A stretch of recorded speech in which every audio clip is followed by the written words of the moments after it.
जय हिंद। आप सभी को मेरी तरफ से प्यार भरा नमस्कार। आशा करता हूँ आप सब बढ़िया हैं और तैयारी बढ़िया चल रही है। दोस्तों, पिछली क्लास में Indian polity by M Lakshmikanth का जो 7th एडिशन है उसका फर्स्ट चैप्टर मैंने आपको कराया था। हिस्टोरिकल बैकग्राउंड का एक जो छोटा सा जिस्ट था मैंने आपको प्रोवाइड कराया था। और वहाँ पे मैंने आपको बताया था कि जो ब्रिटिश ने यहाँ पे रूल किया हुआ था उनका रूल दो पार्ट में डिवाइड किया गया था, या फिर आप ये कह सकते हैं दो समय काल थे। ठीक है। एक में मैंने आपको बताया था कंपनी का रूल था जो 1773 से 1858 तक चला था। और एक में मैंने आपको बताया था ब्रिटिश क्राउन का रूल था। ठीक है, इसको बीसी मत समझना, before the birth of Christ, है ना। ब्रिटिश क्राउन, उसने जो रूल किया हुआ था, ब्रिटिश क्राउन जो वहां पे रूल कर रही थी, तो वो था आपका 1858 से लेकर 1947 तक। ठीक है। और मैंने बताया था इसमें कई एक्ट आए, ठीक है ना। रेगुलेटिंग एक्ट थे, बिट्स इंडिया एक्ट था, गवर्नमेंट ऑफ इंडिया एक्ट 1909, 1990, 1935, बहुत सारे एक्ट थे। इसके बारे में हम डिटेल में पढ़ेंगे। तो आज का जो हमारा एक्ट है, या फिर आप ये कह सकते हैं कि जो हमारा कंपनी का रूल था, अभी हम वो पढ़ेंगे। और जो कंपनी ने पहला रूल लागू किया था, जो कंपनी पहला रूल लेकर के आई हुई थी, वो था रेगुलेटिंग एक्ट ऑफ 1773। दोस्तों, आपको पता है रेगुलेटिंग का मतलब क्या होता है? रेगुलेटिंग मतलब सिंपल सा आप कह सकते हो रेगुलेट करना, किसी को नियंत्रण करना कह सकते हो। ठीक है ना। रेगुलेटिंग एक्ट ऑफ 1773 सिंपल सा आपको बताता हूँ। देखिए, 1600 में एज अ कंपनी आए हुए थे यहाँ पर रूल करने के लिए। तो इनका जो व्यापारिक गतिविधियां थी, यानी कि जो आप ये कह सकते हो बिजनेस एक्टिविटीज थी, वो तो काफी अच्छी चल रही थी। ठीक है। लेकिन यहाँ पर इन्होंने पॉलिटिकल पावर भी गेन कर लिया था। अब तक क्या, वो देखिए 1600 से अगर आप देखेंगे 1773, लगभग 170 साल हो चुके थे। और यहाँ पर अभी इन्होंने पॉलिटिकल पावर भी गेन कर ली थी। ठीक है, यानी कि राजनीतिक जो शक्ति होती है वो भी इनको मिल गई थी।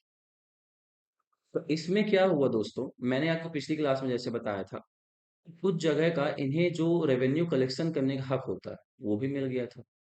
तो अब रेवेन्यू भी कलेक्ट करने लगे थे, पॉलिटिकल पावर भी एक्सरसाइज कर रहे थे।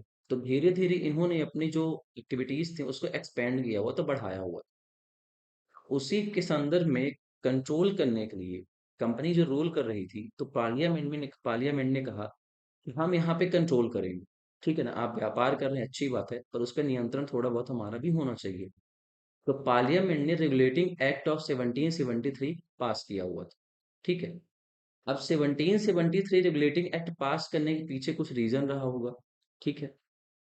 इसका सबसे एक बड़ा रीजन आप ये कह सकते हो। देखिए, 1757 और 1764 यहाँ पे बैटल ऑफ प्लासी होती है, यहाँ पे बैटल ऑफ बक्सर होती है। ठीक है। जिसमें दोनों में ही ब्रिटिश ने आप ये कह सकते हो कि ब्रिटिश ने विन किया हुआ था इस बैटल में, यानी कि जो ईस्ट इंडिया कंपनी थी उसने इस बैटल को जीता हुआ था। तो 1757 में होती बैटल ऑफ प्लासी और 1764 में होती बैटल ऑफ बक्सर। और अगर आपको पता होगा, फर्स्ट एंग्लो मैसूर वॉर जो हुआ था, फर्स्ट एंग्लो मैसूर वॉर, वो भी हुआ था 1767 से 1769 तक हुआ था। ठीक है ना। जो आपकी फर्स्ट मैसूर वॉर हुई थी, एंग्लो मैसूर वॉर, मतलब कि ब्रिटिश और हैदर अली के बीच में। ठीक है ना। तो फर्स्ट एंग्लो मैसूर वॉर 1767 और 69 पे चला था। इस पे कोई नहीं जीता था, ट्रीटी पे ये वॉर खत्म हो गया था। तो दूसरा कारण क्या हुआ कि फर्स्ट एंग्लो मैसूर वॉर भी इसी टाइम पे हुआ था। ठीक है। और एक थर्ड सबसे बड़ा रीजन मैं आपको बताना चाहता हूँ कि जो एक्ट आया था उसके पीछे का रीजन क्या था। एक नई स्लाइड ले लेते हैं, रुकिएगा। हम्म,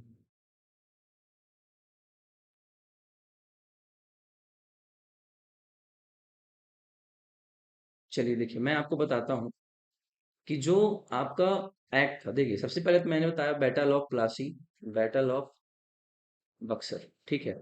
और एंग्लो मैसूर वॉर।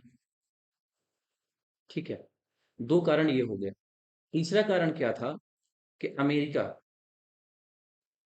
जहां पे अभी तक ब्रिटिश ने कॉलोनी बना के रखा था, अब अमेरिका भी वहां पे वॉर कर रहा था इंडिपेंडेंस के लिए। ठीक है। और आपको पता होगा 1777, ठीक है ना, 17 से 76 और 1777 में अमेरिका ने इंडिपेंडेंस गेन किया हुआ था। 1779 में उनका कॉन्स्टिट्यूशन बन गया था, ओल्डेस्ट कॉन्स्टिट्यूशन जिसको हम लोग बोलते हैं।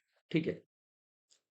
और इसके बाद चौथा एक सबसे बड़ा रीजन क्या था कि जो ब्रिटिश यहाँ से टी ले जाया करते थे, ठीक है ना, जो ब्रिटिश लोग यहाँ से टी ले जाते थे और अमेरिका में और ब्रिटेन में अलग अलग कॉलोनीज में सेल किया करते थे, तो अमेरिका में इस समय क्या हुआ था, 85% 85% जो टी का इम्पोर्ट था, या फिर ये कहिए कि जो 85% वो लोग टी मंगा रहे थे अमेरिका वाले, ठीक है, वो अब यहाँ पे डच सप्लाई कर रहे थे।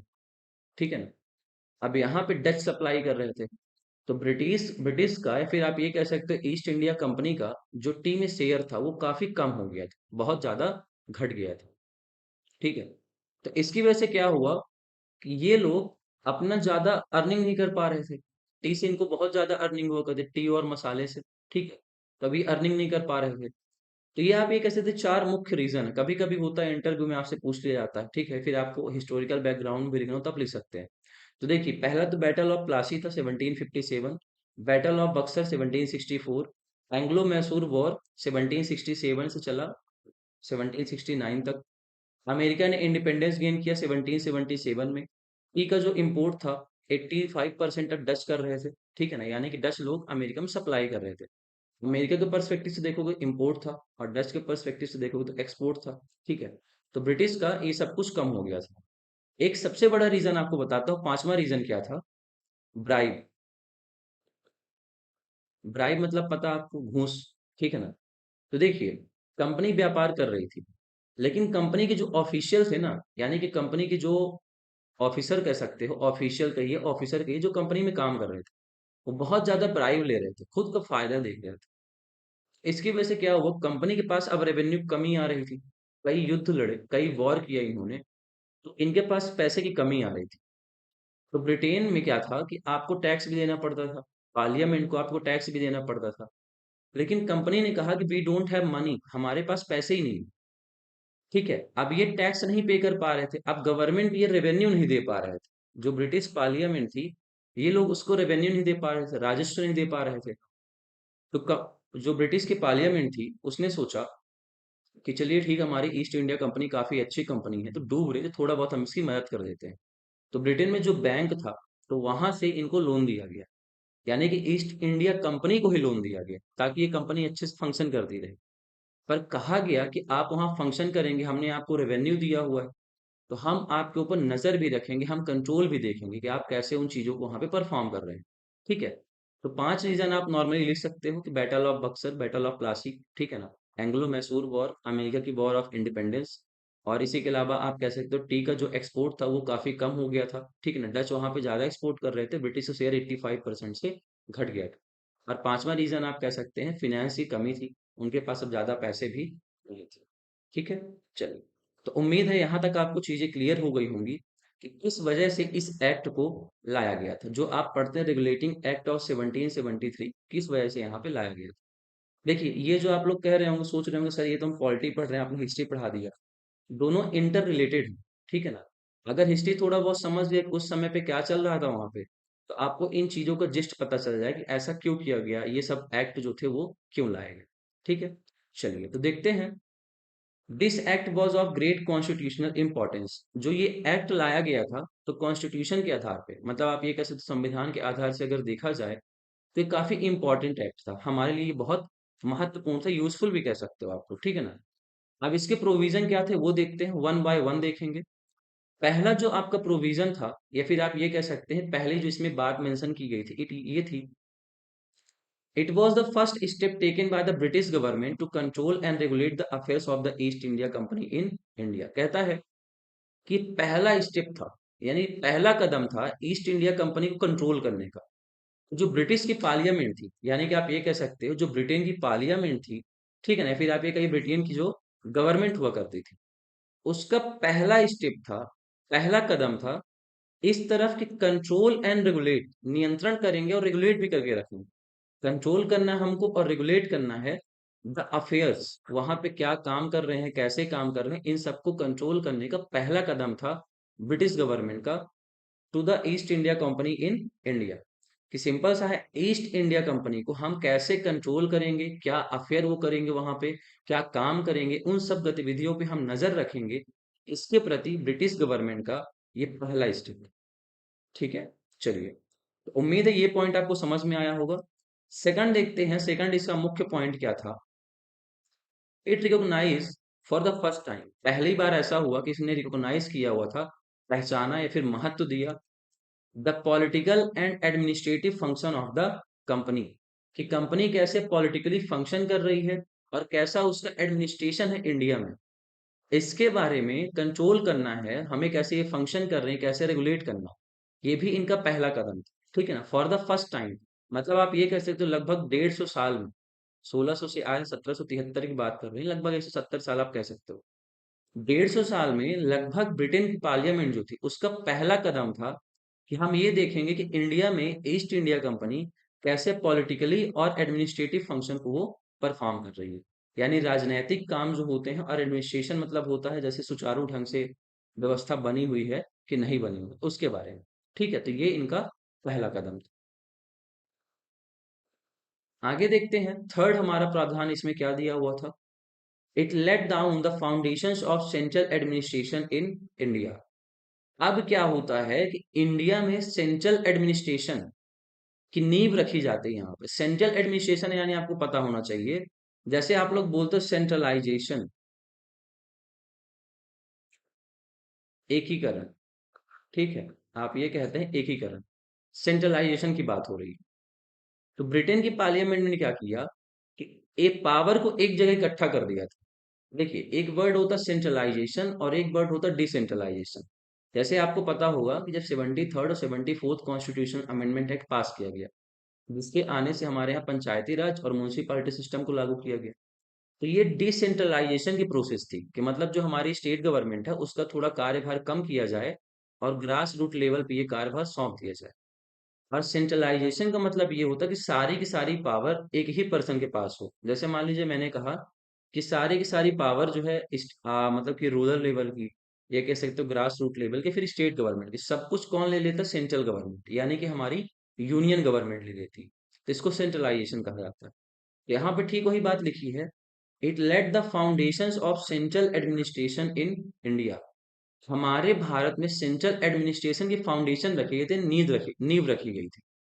सेंट्रल यानी आपको पता है जो मुख्य होता है, एक आप कह सकते हो ना यहाँ, और एडमिनिस्ट्रेशन कि कैसे हम यहाँ पे एडमिनिस्ट्रेट करेंगे, कैसे चीजों को हम लोग सुचारू ढंग से चलाएंगे। ठीक है, आगे देखते हैं, the features of this act were as follows. अब देखते हैं इस एक्ट के कुछ फीचर थे। ठीक है ना, पहले तो हमने ये पढ़ा कि पहला कदम था कि कैसे रेगुलेट करेंगे, कैसे पॉलिटिकल अफेयर चलाएंगे। ठीक है, सेंट्रलाइजेशन किया गया, पर इसमें क्या क्या प्रावधान किए गए, इसके कुछ महत्वपूर्ण प्रावधान भी। ठीक है, पहला प्रावधान क्या कहता है, it designated the governor of Bengal as the governor general of Bengal. देखिए, अभी तक क्या था कि यहाँ पे गवर्नर हुआ करता था, हमारे इंडिया में गवर्नर हुआ करता था। ठीक है ना, लेकिन इस एक्ट के आ जाने से क्या हुआ, गवर्नर की पोस्ट को हटा दिया गया। ठीक है, और एक नई पोस्ट क्रिएट की गई, गवर्नर जनरल ऑफ बंगाल। अब उसको सिर्फ आप गवर्नर नहीं बोल रहे हो, आप गवर्नर जनरल कह रहे हो। जो बंगाल का गवर्नर था, देखिए सिंपल सा है, गवर्नर ऑफ बंगाल, जो आपका बंगाल का गवर्नर था उसको पोस्ट दे दी गई थी the governor general of Bengal. ठीक है ना, अब उसको गवर्नर ना कह के हम लोग गवर्नर जनरल कह रहे थे। ठीक है, and created an executive council of 4 members to assist him. अब ध्यान रखिए, कभी कभी आपकी यूपीएससी में पूछ लेता है कि जो एग्जीक्यूटिव काउंसिल क्रिएट की गई थी, क्योंकि ये पहला एक्ट है तो हमारे लिए इंपॉर्टेंट होता है। ठीक है ना, तो देखिए सिंपल सा है, इसने क्या किया, एक एग्जीक्यूटिव काउंसिल क्रिएट की हुई थी, मतलब कि आप ये कह सकते हैं एक बॉडी जो कि गवर्नर जनरल क्या करेगा, हमारे हेल्प करेगा। जैसे आपको पता है कि जो पीएम होता है उसके अंतर्गत बहुत सी मिनिस्ट्रीज रहती हैं जो उनको अलग अलग कामों में हेल्प करते हैं। ठीक है, तो यहाँ पे सेम चीज कह रहा है कि एक एग्जीक्यूटिव काउंसिल क्रिएट की गई थी, और इस एग्जीक्यूटिव काउंसिल में कितने मेंबर थे टोटल? 4 मेंबर थे। ठीक है, टोटल यहाँ पे इस एग्जीक्यूटिव काउंसिल में 4 मेंबर थे। अब देखिए, 4 मेंबर और एक हमारा गवर्नर जनरल, टोटल कितने लोग हो गए? 5 लोग। जब भी कोई डिस्कशन किया जाता था, कोई डिसीजन लिया जाता था, अगर इस पे मैटर टाई हो जाता है, जैसे दो लोग पक्ष में हो गए, एक पक्ष में, दो लोग इसके विपक्ष में, तब यहाँ पे गवर्नर जनरल अपना वोट दिया करता था। ठीक है ना? जैसे मान लीजिए हम पढ़ते टाई अप हो जाता है कि दो पक्ष में है, दो विपक्ष में, तो गवर्नर जनरल जो अपना व्यू रखता था, गवर्नर जनरल जिस साइड होता था, उसी बात को मान लिया जाता था या फिर उसी रूल को अप्लाई किया जाता था। ठीक है? तो यहाँ पे देखिए उसने कहा कि गवर्नर जनरल की हेल्प करने के लिए एक एग्जीक्यूटिव काउंसिल क्रिएट की गई थी। ठीक है? और इसमें टोटल कितने लोग थे?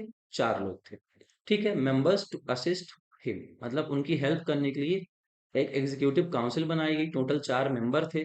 4 मेंबर में अगर कभी टाई अप हो जाता था, तो गवर्नर जनरल जिस पक्ष में अपना वोट देता था, वो निर्णय सर्वमान्य होता था। ठीक है? चलिए, तो पहला प्रावधान तो हमारा ये हो गया। नेक्स्ट देखते हैं। The first such governor general was lord Warren Hastings. पहले ऐसे जो गवर्नर जनरल थे, वो लॉर्ड वॉरेन हेस्टिंग्स थे। ठीक है ना? आपको ध्यान रखना है, आपके जीके में अक्सर पूछता है। ठीक है? और अगर आप वनडे एग्जाम की भी तैयारी कर रहे हैं, जैसे मान लीजिए कोई भी वनडे एग्जाम है, अगर आप उसकी तैयारी कर रहे हैं, तो उसमें भी पूछता है कि who was the first governor general of Bengal. क्योंकि अभी तक गवर्नर था, अब गवर्नर जनरल हो गया है, तो आप उसे क्या बोलोगे? Governor general. तो पूछता है who was the first governor general of Bengal, तो आपको बताना है लॉर्ड वॉरेन हेस्टिंग। ठीक है? अब मैं इनकी फोटो दिखा देता हूं आपको। मैंने यहाँ पे लिखा भी है, the first governor general was lord Warren Hastings. ठीक है? ये जो महोदय आपको स्क्रीन पे दिख रहे हैं, यही आपके लॉर्ड वॉरेन हेस्टिंग्स थे। ठीक है? चलिए, तो उम्मीद है चीजें यहाँ तक क्लियर हुई होंगी। आगे देखते हैं क्या है। सेकंड हमारा रूल कहता है, it made the governors of Bombay and Madras. देखिए सिंपल सा, बहुत इजी बता रहा हूं कि जो गवर्नर्स थे बॉम्बे और मद्रास के, ठीक है ना, बॉम्बे और मद्रास के जो गवर्नर थे, आपको पता होगा बॉम्बे और मद्रास प्रेसिडेंसीज भी थी और कलकत्ता की भी प्रेसिडेंसीज थी। तो बॉम्बे और जो मद्रास के गवर्नर थे, subordinate to the governor general of Bengal, इनको सबऑर्डिनेट कर दिया गया था। सबऑर्डिनेट मतलब क्या होता है? इनके अधीन कर दिया गया। देखिए सिंपल से बताता हूं, जो यहाँ पे गवर्नर जनरल ऑफ बंगाल रहेगा, उसके नीचे या फिर उसके अंडर में किसको कर दिया गया? तो गवर्नर ऑफ मद्रास और गवर्नर ऑफ आपका जो बॉम्बे थे, बॉम्बे और मद्रास के जो गवर्नर जनरल थे, उनको गवर्नर जनरल ऑफ बंगाल के अधीन कर दिया गया।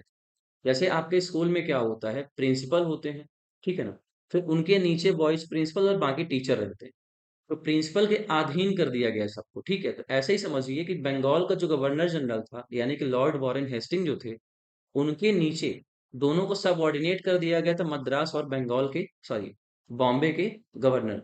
ठीक है? चलिए, unlike earlier when the three presidencies were independent of one other।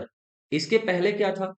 जब तक गवर्नर जनरल ऑफ बंगाल के अधीन नहीं किया गया था, तो मद्रास और बॉम्बे के जो गवर्नर थे, वो बिल्कुल इंडिपेंडेंट हुआ करते थे। सभी लोग इंडिपेंडेंट रूप से फंक्शन किया करते थे, अपने अपने क्षेत्र की जिम्मेदारियों को देखा करते थे। लेकिन अभी क्या हुआ कि जो आपके बंगाल के गवर्नर जनरल थे, उनके अधीन कर दिया गया था मद्रास और बॉम्बे के गवर्नर जनरल। ठीक है? चलिए, थर्ड देखते हैं क्या प्रोविजन था। थर्ड प्रोविजन कहता है, it provided for the establishment of a supreme court of Calcutta 1774। तो सबसे पहले जो सुप्रीम कोर्ट स्टैब्लिश की गई थी, वो 1774 में कलकत्ता में स्टैब्लिश की गई थी। ठीक है ना? कलकत्ता लिखा हुआ, अभी तो हम लोग कल कोलकाता कहते हैं, कलकत्ता भी बोला जाता है। ठीक है? Comprising one chief justice and 3 other जजेस। एक चीफ जस्टिस और 3 अदर जजेस थे, जो कि चीफ जस्टिस को हेल्प करेंगे। तो देखिए सबसे पहले जो सुप्रीम कोर्ट स्टैब्लिश किया गया था ना, वो कलकत्ता में 1774 में स्टैब्लिश किया गया था। ठीक है? और ये फोर्ट विलियम में स्टैब्लिश था। ठीक है ना? फोर्ट विलियम में स्टैब्लिश किया गया था इसको। तो जो सबसे पहला सुप्रीम कोर्ट है, वो कलकत्ता में 1774 में आया। एक यहाँ पे चीफ जस्टिस हुआ करते थे और उनकी हेल्प करने के 3 अदर जजेस हुआ करते थे। ठीक है? चलिए, ये देखिए आपका सुप्रीम कोर्ट ऑफ कलकत्ता है 1774 का। ठीक है ना? फोर्ट विलियम में इसको स्टैब्लिश किया गया था। ठीक है? उम्मीद करता हूं यहां तक आपको चीजें क्लियर हो गई होंगी। आगे देखते हैं। चौथा इसका प्रोविजन क्या था? It prohibited the servant of the company from engaging in any private और एक्सेप्टिंग प्रेजेंट और ब्राइब फ्रॉम द नेटिव्स। देखिए, जैसा कि मैंने शुरू में ही आपको बताया लेक्चर की स्टार्टिंग में, कि जो कंपनी के ऑफिशियल्स थे, जो कंपनी के कर्मचारी थे, वो बहुत ज्यादा ब्राइब ले रहे थे, खुद का व्यापार एक्सपेंड कर रहे थे, जिससे कंपनी को घाटा हो रहा था। तो पार्लियामेंट ने रेगुलेट किया, पार्लियामेंट ने जो रेगुलेटिंग एक्ट पास किया, उसमें ये भी प्रावधान रखा गया कि जो कंपनी के हमारे सर्वेंट होते हैं, यानी जो कंपनी में काम करने वाले लोग हैं, तो इनको क्या किया जाएगा, प्रोहिबिट किया जाएगा, इनको रोका जाएगा from engaging in any private trade, कि वो खुद का कोई प्राइवेट ट्रेड ना करे, इसके लिए उनको हमें रोकना होगा। ठीक है। और एक्सेप्टिंग प्रेजेंट्स और ब्राइब, या तो किसी से वो गिफ्ट लें, प्रेजेंट्स यानी आप कह सकते हो जो लोग अपने से कुछ गिफ्ट दे देते हैं, ठीक है। और ब्राइब, या तो किसी से वो रिश्वत लेते, ये सब काम करने से इनको रोका जाएगा फ्रॉम द नेटिव्स। देखिए, जो इंडिया के नेटिव पीपल थे, ठीक है ना, इंडिया के जो लोकल लोग थे, उनसे कंपनी के ऑफिशियल ना तो ब्राइब ले, ना कोई प्रेजेंट एक्सेप्ट करें, ठीक है, और ना वो खुद का प्राइवेट ट्रेड करें। इसके लिए कंपनी ने क्या कर दिया था, प्रोहिबिट कर दिया था, इनको अब रोक दिया हुआ था। ठीक है दोस्तों, पांचवा जो हमारा इसमें प्रावधान दिया हुआ था, वो क्या कहता है, it strengthen the control of the British government over the company. अब ब्रिटिश जो गवर्नमेंट थी, ब्रिटिश की पार्लियामेंट थी, उसका कंट्रोल कंपनी के ऊपर काफी अच्छा हो गया था। यानी कि उसने अपने स्ट्रेंथन किया हुआ था, अपने कंट्रोल को उसने और भी मजबूत या फिर और भी शक्तिशाली ब्रिटिश की पार्लियामेंट ने कर लिया हुआ था। ठीक है। By requiring the court of director, कि इन्होंने क्या कहा था कि ब्रिटिश ईस्ट इंडिया कंपनी को क्या करना पड़ेगा, एक कोर्ट ऑफ डायरेक्टर इस्टेब्लिश करने होंगे। यानी कि ये एक बॉडी होगी जिसमें कोर्ट्स ऑफ डायरेक्टर्स रहेंगे, जैसा कि यहाँ पे ब्रैकेट में देखो लिखा भी है, governing body of the company, जो कि कंपनी को क्या करेगी, गवर्न करेगी, कैसे काम करना, कैसे फंक्शन कर रही है, और टाइम टू टाइम वहां पे जानकारी ब्रिटिश पार्लियामेंट को दी जाएगी। To report on its revenue, मतलब कि जो, देखिए मैंने सिंपल से कहा ना आपको, कि जो कोर्ट ऑफ डायरेक्टर होती है वो एक बॉडी होगी जो कंपनी को रेगुलेट करती है, कंपनी को गवर्न करेगी। ठीक है। और जितने भी कंपनी के अफेयर्स हैं, फिर चाहे वो रेवेन्यू संबंधित कोई जानकारी हो, रेवेन्यू संबंधित कोई बात हो सकती है, सिविल, जो वो आपके जो सिविल केसेस होते हैं, जो जजेस हैं वो अपने डिसीजन दे रहे हैं, मिलिट्री अफेयर्स इन इंडिया, यानी कि रेवेन्यू, सिविल और मिलिट्री अफेयर्स जितना भी ब्रिटिश ने किया हुआ था, जो यहाँ पे ईस्ट इंडिया कंपनी कर रही थी, उसको ये जो बॉडी थी, कोर्ट ऑफ डायरेक्टर जिसको हम लोग कहते हैं, वो सारी की सारी जानकारी समय समय पे ब्रिटेन की पार्लियामेंट में सेंड किया करेगी, भेजा करेगी। ठीक है। चलिए, तो उम्मीद है आपको सारी चीजें समझ में आ गई होंगी। ठीक है ना, मैंने डिटेल में आपको एक्सप्लेन कर दिया है और हिस्टोरिकल बैकग्राउंड भी मैंने आपको दे दिया था। तो ये हमारा 1773 का रेगुलेटिंग एक्ट था, आपके लिए इंपॉर्टेंट है, पहला एक्ट है, इसलिए आपके लिए और इम्पोर्टेंट हो जाता है। ठीक है ना, आपके जो नेट जेआरएफ का पेपर होता है, पॉलिटिकल साइंस अगर आप दे रहे हैं, हिस्ट्री से भी अगर आप दे रहे हैं, तो कभी कभी हिस्टोरिकल बैकग्राउंड पूछ लेता है। ठीक है। और अगर आप यूपीएससी एमपीपी से किसी भी स्टेट सर्विस कमीशन की तैयारी कर रहे हैं, तब तो ये एक्ट आपके लिए बहुत ही इंपॉर्टेंट हो जाता है। ठीक है दोस्तों, चलिए, तो उम्मीद है आपको ये लेक्चर पसंद आया होगा। मिलेंगे नेक्स्ट क्लास में एक नए टॉपिक के साथ और एक नए अंदाज में। ठीक है, चलिए, तब तक अपना ख्याल रखिए और अच्छे से पढ़ाई करते रहिए। जय हिंद।